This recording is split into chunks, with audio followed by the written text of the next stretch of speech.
Hello everyone, welcome to state zero. State zero के इस video में मैं आपके साथ डिस्कस करूंगा मध्य प्रदेश के प्रमुख साहित्यकार एवं कवियों के बारे में, जिन्होंने मध्य प्रदेश में जन्म लिया और मध्य प्रदेश के साथ ही साथ पूरे भारत देश में हिंदी के क्षेत्र में अपना बहुत बड़ा यहाँ पे योगदान दिया, अपना बहुत बड़ा यहाँ पे उन्होंने कीर्तिमान स्थापित की। इस स्टैटिक जीके का सेट नंबर 3 है और इसे लेकर आया हूं मैं। मेरा नाम है आदित्य और अगर आप इस वीडियो को पहली बार वॉच कर रहे हैं तो चैनल को जरूर सब्सक्राइब करें और फ्रेंडों के साथ भी आप शेयर कर सकते हो। पहले जो महाकवि हैं, महाकवि कालिदास। महाकवि कालिदास हिंदी संस्कृत जगत के महारत हासिल करने वाले एकमात्र कवि हैं और इन्हें भारत का शेक्सपियर कहा जाता है। भारत का शेक्सपियर। कालिदास चंद्रगुप्त विक्रमादित्य के 9 रत्नों में से एक थे, जिनकी महाकाव्य रघुवंश और कुमार संभवम प्रसिद्ध महाकाव्य हैं और इनके प्रसिद्ध नाटकों में से अभिज्ञान शकुंतलम, मालविकामित्रम, विक्रमोर्वशीयम और खंडकाव्य ऋतुसंहार, मेघदूता और मालविकामित्रम कालिदास की पहली रचना है, जिनमें उन्होंने कालिदास जी ने बहुत सी चीज़ों का समाज से रिलेटेड यहाँ पे वर्णन किया है। और अभिज्ञान शकुंतलम में कालिदास जी ने भरत और शकुंतला के, जो कि शकुंतला के पुत्र हैं भरत, उनके बारे में यहाँ पे बताया है और ये वही भरत हैं जिनके नाम पर हमारे भारत देश का नाम रखा गया, भारत। यहाँ पे आप देख सकते हैं एक कालिदास जी की इमेज है। तो कालिदास जी बहुत बड़े महाकवि, बहुत बड़े प्रख्यात महाकवि हैं फॉर कालिदास। अगले कवि हैं भर्तृहरि। भर्तृहरि कवि, इनका जन्म हुआ था उज्जैन में और उज्जैन के राजा जो कि चंद्रगुप्त विक्रमादित्य के बड़े भाई हैं, जिन्हें हम रामगुप्त भी कहते हैं। रामगुप्त। और रामगुप्त हैं फॉर समुद्रगुप्त के पुत्र, यानी समुद्रगुप्त के 2 पुत्र थे, चंद्रगुप्त द्वितीय और चंद्रगुप्त, जिन्हें हम रामगुप्त के नाम से भी जानते हैं। इनकी कुछ रचनाएं हैं प्रसिद्ध, जैसे नीति दशक, श्रृंगार दशक, वैराग्य दशक जैसी प्रमुख रचना है फॉर महाकवि भर्तृहरि की।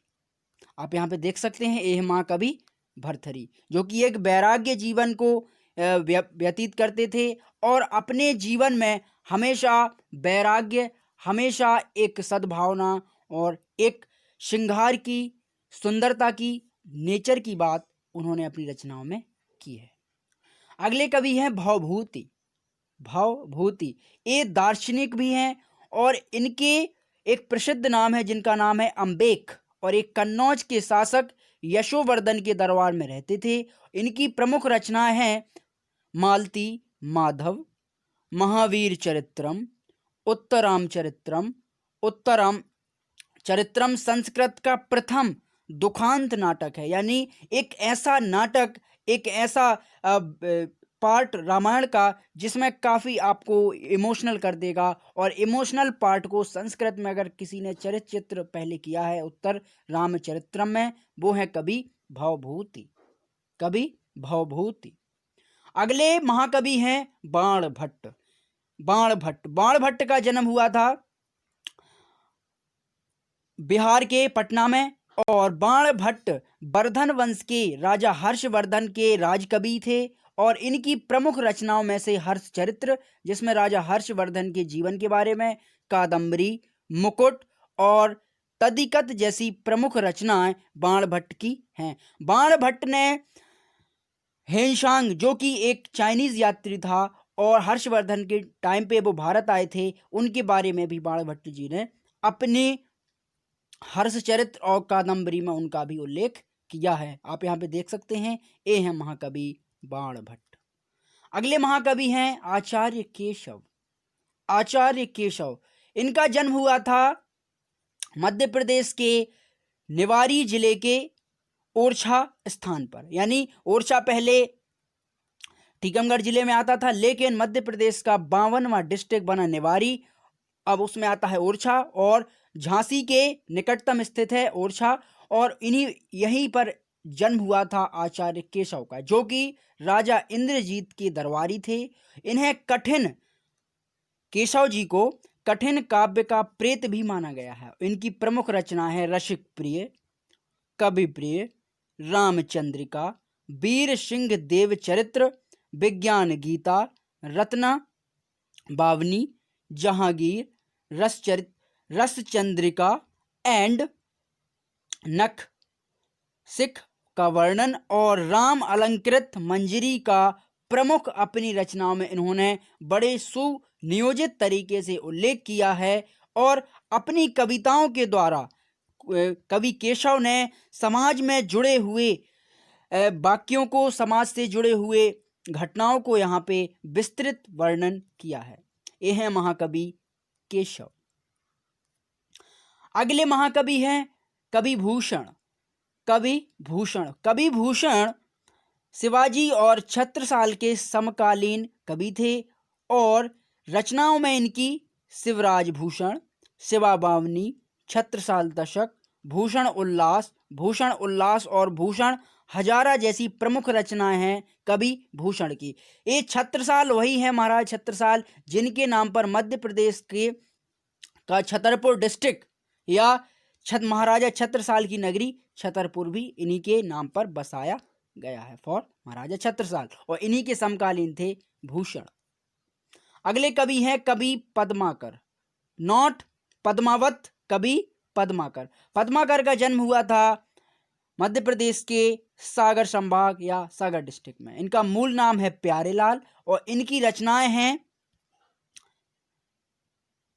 वीरू दावली, हिम्मत बहादुर, जग विनोद, प्रबोध प्रचासा, जय सिंह, बिरुदावली, हितोपदेश और आली जहां प्रकाश एवं गंगा लहरी, राग रसायन जैसी प्रमुख रचनाएं हैं महाकवि पद्माकर की।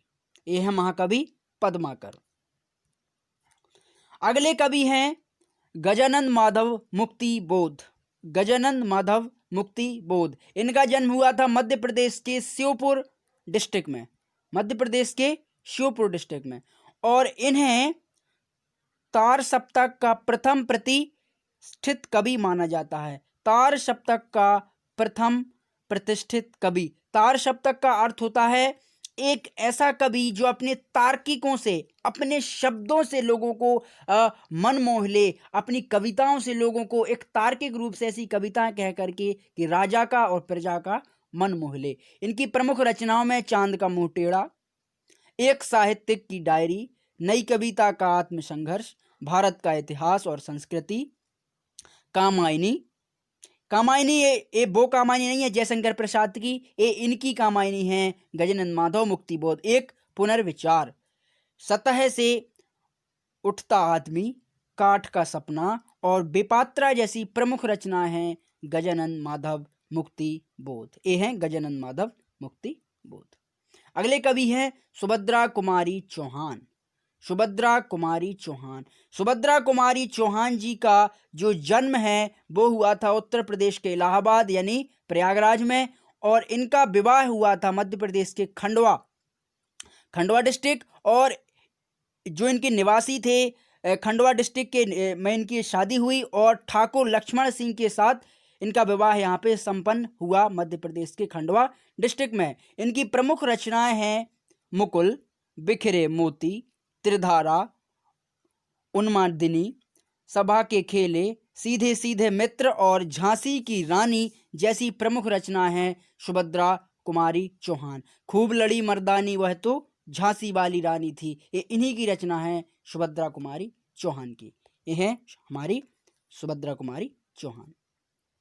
अगले महाकवि हैं कवि बालकृष्ण शर्मा नवीन। इनका जन्म हुआ था मध्य प्रदेश के शाजापुर डिस्ट्रिक्ट में, और इन्होंने प्रभा और प्रताप का स्पंदन किया तथा इनकी रचनाओं में जैसे इनकी महाकाव्य रचना है उर्मिला और खंड काव्य है प्राण पर्ण, और इनकी कविताओं में कुमुक, रश्मि रेखा, विनोबा, स्तवन और हम बिस्पाई जैसी प्रमुख इनकी कविता संग्रह रचनाएं हैं बालकृष्ण शर्मा नवीन जी की। बालकृष्ण शर्मा नवीन। अगले महाकवि हैं हरिशंकर परसाई। हरिशंकर परसाई। हरिशंकर परसाई जी का जन्म हुआ था मध्य प्रदेश के होशंगाबाद में और इनको वसुधा एवं पहरी के संपादक भी रहे हैं और इन्हें माना जाता है वसुधा एवं पहरी। इनकी रचनाएं हैं रानी नागफनी की कहानी, तट की खोज, तब की बात और थी, भूत के पांव पीछे, बेईमानी की परत और सदाचार का तबीज, शिकायत मुझे भी है जैसी प्रमुख रचनाएं हैं हरिशंकर परसाई जी की। 12th क्लास में आपने हिंदी में इनका नाम जरूर सुना होगा, हरिशंकर परसाई जी का। ये हैं हमारे हरिशंकर परसाई। अगले कवि हैं शरद जोशी। शरद जोशी, इनका जन्म हुआ था मध्य प्रदेश के उज्जैन में और इनकी रचना है परिक्रमा, फिर किसी बहाने, जीव का पर सवार, झिल्लियां, राह किनारे बैठ, दूसरी सतह और पिछले दिनों यथासंभव जैसी प्रमुख रचना हैं शरद जोशी। और इनमें सबसे प्रमुख है अंधे की लाठी और तिलिस्म और एक था गदा जैसी रचनाएं भी शामिल हैं शरद जोशी के रचनाओं में। अगले महाकवि हैं भवानी प्रसाद मिश्र। भवानी प्रसाद मिश्र, इनका जन्म हुआ था मध्य प्रदेश के होशंगाबाद में और इनकी रचनाएं हैं गीत फरोश, चकित है दुख, बुनी हुई रस्सी, गांधी, पंचसप्ती जैसे महाकाव्य इन्होंने लिखे हैं भवानी प्रसाद मिश्र जी ने। और भवानी प्रसाद मिश्र जी का हिंदी जगत, हिंदी साहित्य में बहुत बड़ा योगदान है, बहुत बड़ा नाम है। शिवमंगल सिंह सुमन, इनका जन्म हुआ था उत्तर प्रदेश में, उत्तर प्रदेश। इनकी रचनाएं हैं हिल्लो, विश्वास बढ़ता ही गया, आंखें भरी नहीं, जीवन के गान, बिंध्य, हिमाचल, माटी की बारात जैसी प्रमुख रचनाएं हैं शिवमंगल सिंह सुमन की। अगले कवि हैं जगनिक। जगनिक को परिमल देव के दरबारी कवि थे। जगनिक परिमल एक राजा थे, हिंदू राजा, और इनके दरबारी कवि थे जगनिक। इनकी रचना है परिमल रासो, जिसमें राजा परिमल के जीवन चरित्र के बारे में इन्होंने बताया है। आल्हा खंड वो भी लिखा है जगनिक ने। जो आप आल्हा पढ़ते हैं उसका जो खंड है, उसकी जो लय है, उसको भी जगनिक, महाकवि जगनिक ने लिखा है, जिसमें आला खंड की सर्वप्रथम हिंदी में मुंशी राम स्वरूप ने अनुवादित किया। ध्यान समझिएगा, आला खंड को हिंदी में अनुवादित करने का श्रेय जाता है मुंशी राम स्वरूप को, और मेन जो लिखा है वो लिखा है जगनिक ने। उसके बाद आला खंड के 52 युद्धों का वर्णन ओजमयी शैली में हुआ। ओज का अर्थ होता है बड़े, आपकी बात में एक ओज हो, आपकी बात में एक बहुत बड़ा वजन लेकर के आप किसी चीज को बड़े ओज गुण के साथ उसको बोलते हो, उसकी भी शैली जगनिक जी ने दी है। आल्हा खंड विश्व की सबसे लंबी लोक गाथा है, जो कि जगनिक ने अपने शब्दों में, अपनी रचनाओं में उसको बताया है, महाकवि जगनिक। अगले महाकवि हैं माखनलाल चतुर्वेदी। ये है हमारे माखनलाल चतुर्वेदी जी। माखनलाल चतुर्वेदी जी का जन्म हुआ था मध्य प्रदेश के होशंगाबाद में 1889 में। इनकी माखनलाल चतुर्वेदी की प्रमुख जो काव्य रचना है वो है हिम तरंगिनी, माता युगचरण, परण ज्वार, ध्रुत बलय, और इनके कुछ और भी जैसे संपादक हैं, जैसे प्रताप नाम का संपादक वो निकाला था माखनलाल चतुर्वेदी ने, और कर्मवीर भी निकाला था माखनलाल चतुर्वेदी जी ने। इनकी जो निबंध संग्रह की एक कविता लाइन होती है जिसे हम साहित्य देवता, अमीर इरादे, गरीब इरादे, पांव पांव जैसी प्रमुख निबंध संग्रह हैं, और नाटक हैं कर्ण अर्जुन का युद्ध, उन्होंने अपने नाटक में लिखा। और इनकी अन्य रचनाएं भी हैं जैसे काला का अनुवाद, कहानी, कहावत, समय के पांव, चिंतक की लाचारी और रंगों की बोली, पुष्प की अभिलाषा जैसे प्रमुख जो रचनाएं हैं वो लिखी हैं माखनलाल चतुर्वेदी जी ने। अगले कवि हैं ईश्वरी। ईश्वरी का जन्म हुआ था उत्तर प्रदेश के झांसी जिले में। इन्होंने फाग का आविष्कार किया। फाग मतलब होली, जो कि एक होली के टाइम पे जो गीत गाए जाते हैं जिसे अपन बुंदेलखंड में फाग बोलते हैं, तो उस फाग को इनको फाग में जो गीत गाते हैं वो गीत और रचनाएं लिखी हैं ईश्वरी ने। घाग दुबे जी को इन्हों कृषि के सर्वोत्तम व्यवसाय घोषित वाला कवि माना जाता है। घाग दुबे जो कि कृषि से संबंधित व्यवसाय के बारे में इन्होंने अपनी कविताओं में, अपनी रचनाओं में बताया है। तो आज के लिए बस इतना ही। Thank you. और अगर आपको वीडियो अच्छा लगे तो चैनल को जरूर सब्सक्राइब करें एंड फ्रेंडों के साथ भी आप शेयर कर सकते हो।